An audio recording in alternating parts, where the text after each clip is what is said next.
Okay, everybody. I went and did my little joy locks on my hair. So got my wild and crazy hair and some pretty flowers. Some people have celebrated Mother's Day. I'm a mother. I celebrated it. But I guess it's pagan. So uh I don't know. The origin of it is pagan. But I basically just went and visited my daughter. Anyways, on the way to Washington, um, I had to get an airplane, but I had to drive my car to the airport, and it was not successful, unsuccessful. My car broke down, and it had been breaking down, and I have a total lemon. So I just called the maker of the company, the maker of the car, the company, and they gave me an actual email because we're going through the private way to see how I can be made whole. Now, I did purchase the car last year, right after my head-on collision, from a neighbor who was considered like a dealer because he didn't put it in his name and they just kept doing transfer of title. So this title that I have is the original owner. I did not skip title by getting this registered because the other people had not registered it. They just keep having all these allonges put on there. So I'm going to put my own allonge on it of my bill of sale. And I'm going to claim the interest. When you look down here on the signature thing, it's not even signed. It says signature releases interest in vehicle. Company names must be countersigned. Release date. He didn't even release it down there. I don't know why he did that. He took it to his place that he traded it in, but he did not sign that bottom thing. I don't know why he didn't do that. Up here on the top, it does say, I certify or declare under penalty of perjury under the laws of the state of California that the signatures below releases interest in the vehicle. And right here he signed, then the stamp of the place that took it, the name of the dealership, they stamped it. I don't know why. But down here on the bottom, it's nothing. Now, the person that has sold it to me,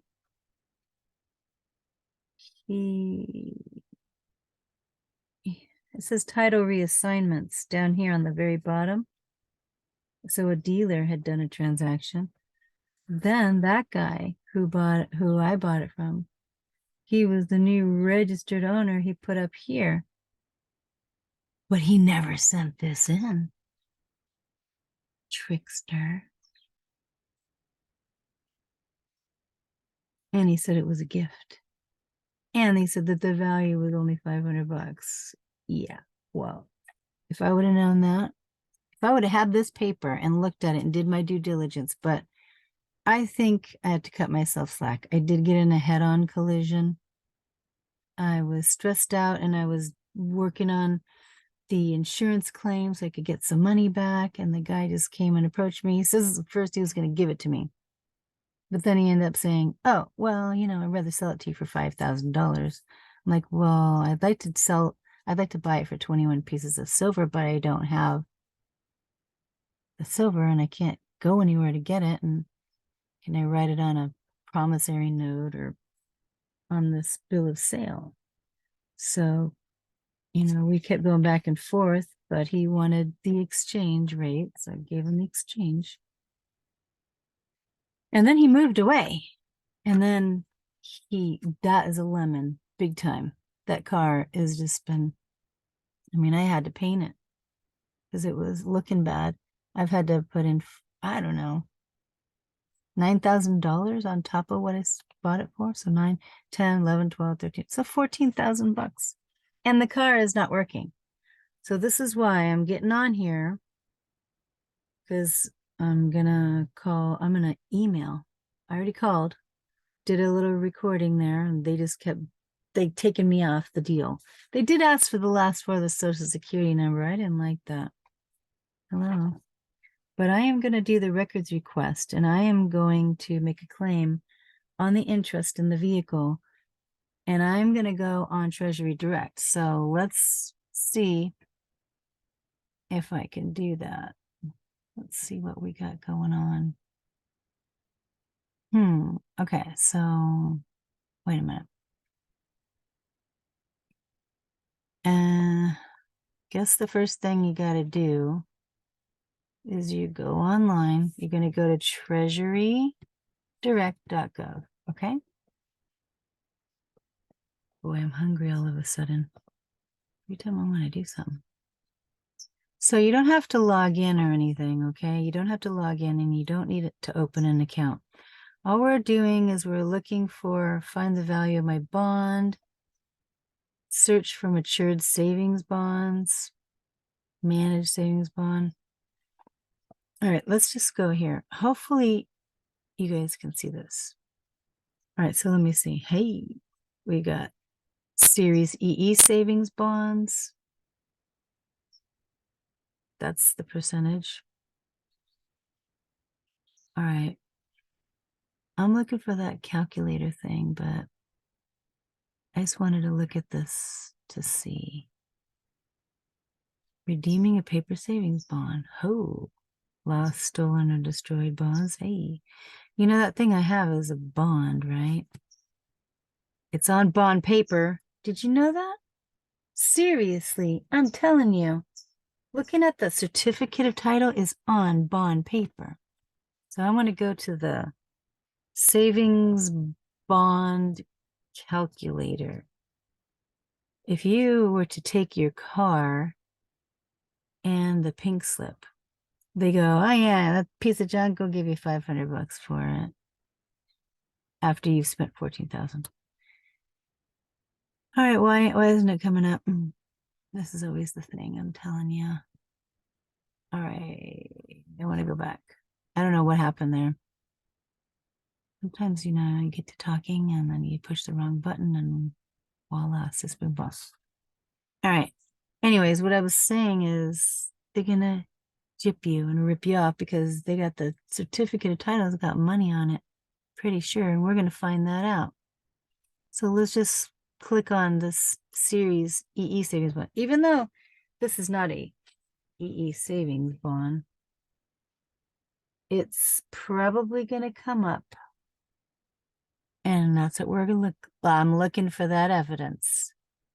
So this is going to tell you the current interest rate, but I really want to go to, darn it, get out of my face. I want to go to that savings bond calculator. Hey, there it is. Look at right here. See this right here? Got to go to the middle of the page. Push it. Boom. Yeah. Oh, they hide this stuff because it's so difficult to even find it. I'm trying to streamline this video so we can see how you can check all of your stuff, all of your contracts and everything. But look at how difficult they make this. Oh man, this is terrible. Paper savings bond calculator. Come on. Scroll all the way down because I'm just looking for the calculator. This is it. See more details, it says for using the calculator. No, I just want to go there, like start now. Hey, whoa, look at that, you guys. Warning scam. Beware the internet scams with a picture of this page claiming you can enter your birth certificate number to access bonds owed to you. Look at how those claims are false and attempts to defraud the government can be prosecuted. See birth certificate bonds. How interesting that they put that up there like that. That's wild. Yeah, that's called controlled up. Okay. They want to use the thing. Where is it?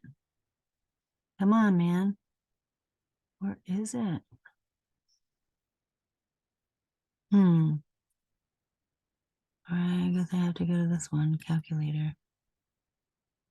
It's supposed to say like start now or start here or go or something. Detail. Come on. I can't want to find out what's worth. Savings bond calculator homepage. I think this is what I want. Sheesh, do you see how many links you have to go to? This is terrible. Gee whiz.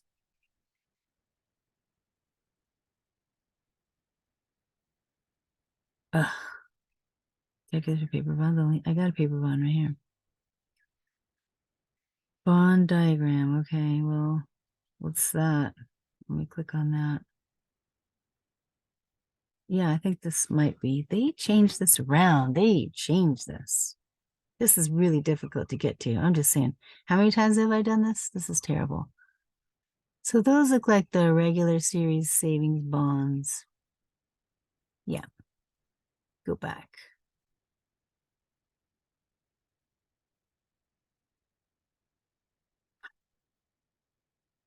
All right. Instructions for saving bond inventory page.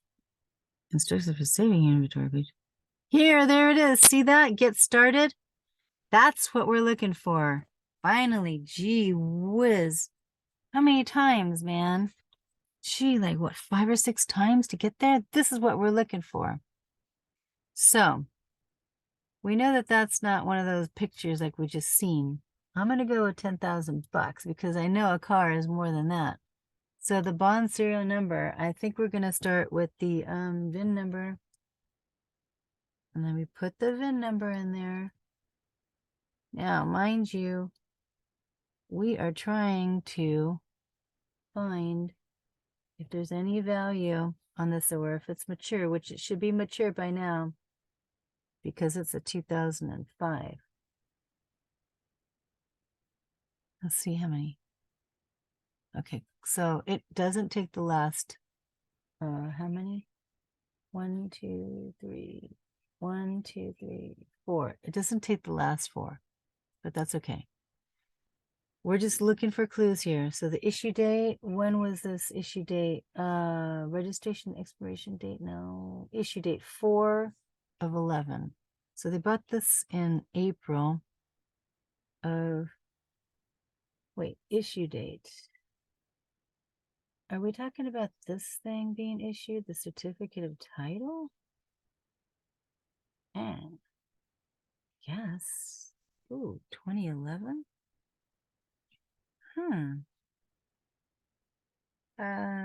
This guy's probably not the original owner then. I bet he's not. Wow. I'm gonna calculate it now and it's gonna populate. Watch, you're gonna see. That guy right there is probably not the original owner then. Oh, looky here, folks. Do you see that?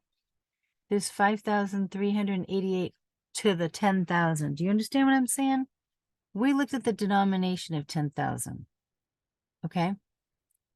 The final maturity, whoa, is in 2041. So the interest is $388. Wow. Huh. That's interesting. Huh. Interest? Interesting. That's funny. Oh. So it's halfway there. Look at this was a $5,000 issue price. That's weird because it got up to 10,000. Okay. Huh. So there's interest right there of $388 issue price. Oh, okay. So they did a $5,000 bond. I think. Wait, I said the denomination of 10,000. But I'm wondering if there's more. Let me grab this number again. Command copy and then put it here. Command V. Then the issue date was 04/20. Okay, 04/2011.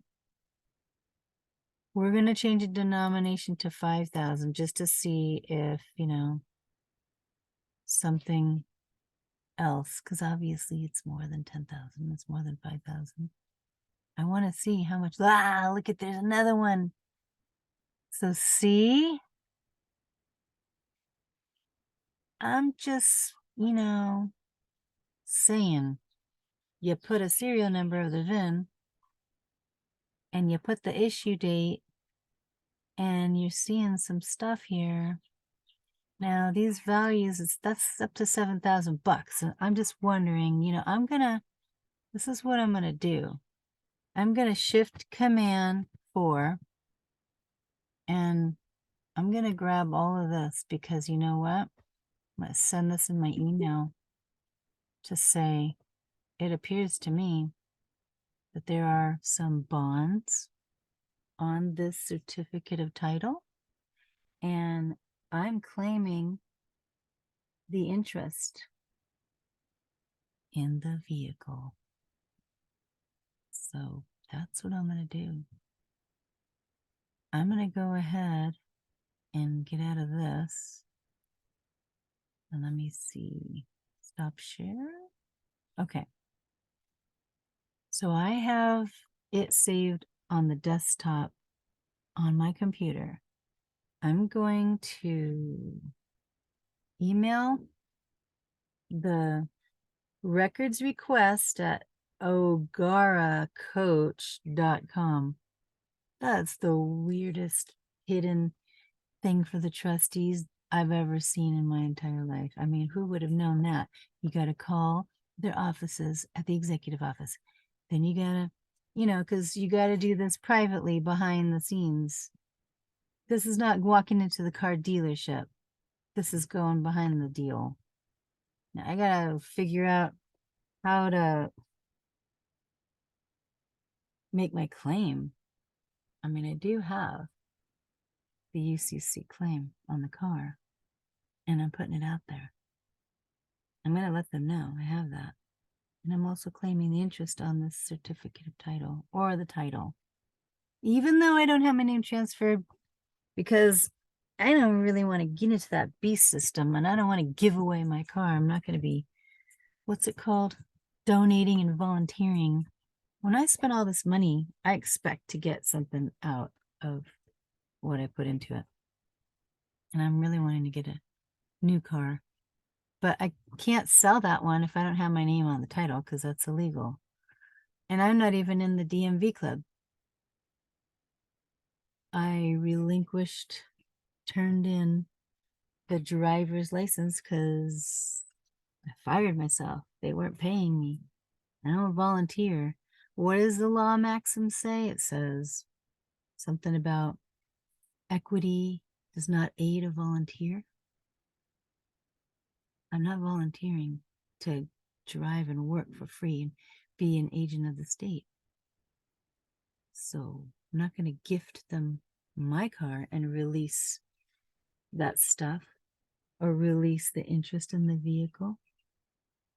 Now, if they want to give me a new car, then they can have the interest in the vehicle. Give me a new car, though. I'm going to need something like today. Anyways, I got to get off of here. But that's my process of what I'm trying to do. And let me know if you guys have had any good success.